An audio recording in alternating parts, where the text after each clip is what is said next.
Hi, I'm Greg, Riot Ghostcrawler, and I lead the IP team here at Riot Games. When we talk about the IP, what we really mean is the world of Runeterra, the different regions in the world, the characters, and then the stories that go on around those characters.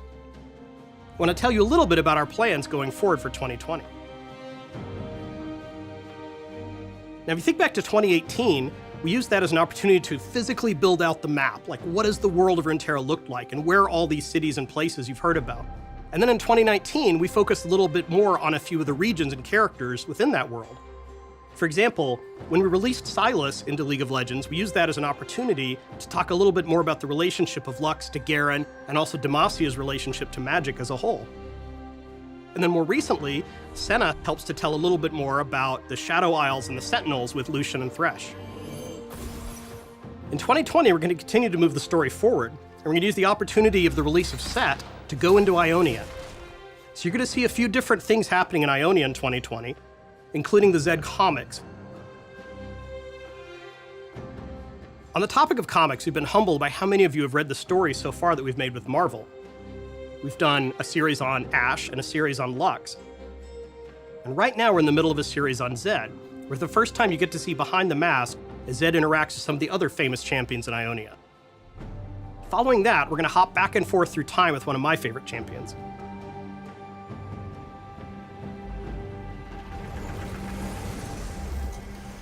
Now, one of our biggest opportunities for storytelling in 2020 will come when we finally release Arcane.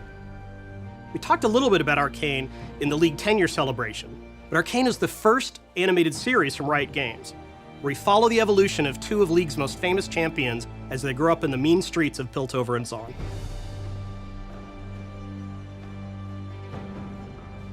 One of the challenges of telling stories inside of our games is that for the most part, Riot makes these large, multiplayer competitive games. We recognize that single-player games could be a great way to tell stories. So the way we're going to try to tackle that is through something called Riot Forge. Riot Forge is a way for us to publish third-party games that take place inside of the League universe. We've announced the first two games already. The Ruined King is a turn-based role-playing game, and Convergence is a platformer featuring a little bit of time travel with Echo. We really are excited about this project, and we hope that you get to experience the rich lore of League and Runeterra by the end of the year.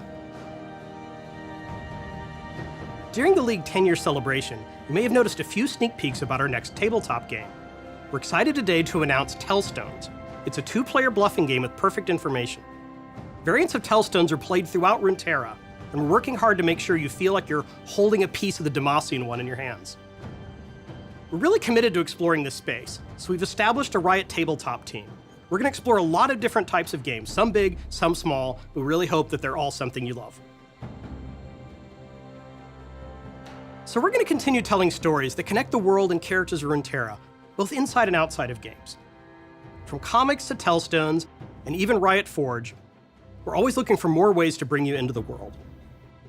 Speaking of which, as one last thing, I want to tell you about some short videos that we're going to release later this year. They take you around different places of Runeterra. We call them Tales of Runeterra, and hopefully you'll be able to see some of your favorite champions from League of Legends, or favorite characters from Legends of Runeterra. Here's a sneak peek of Ionia. Thanks. What happens when an outsider destroys the balance in this land? Is this another one of your riddles, old man?